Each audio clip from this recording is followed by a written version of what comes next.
Bismillahirrahmanirrahim. Allahümme salli ala Muhammedin və ali Muhammed və əccil fərəcəhum. Dəyərli müsəlman bacı və qardaşlarım, unutmayağın, mübarək Allah ayının ən üstün, ən fəzilətli və öndə gedən əməllərindən biri də Allah kəlamı ilə, vəhiy kitabımız Quran-ı Kərimlə daha da çox ünsiyyətdə olmaq ayıdır. Necə ki, əziz Peyğəmbərimiz sallallahu aleyhi və aleyhi və səlləm hədislərindən birində bizlərə buyurmuşdur.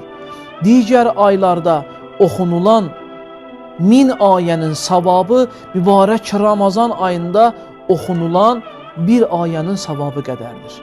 Yəni Allah ayında bir ayə oxusaq, digər aylarda oxuyacağımız 1000 ayənin savabını aparmış olarıq.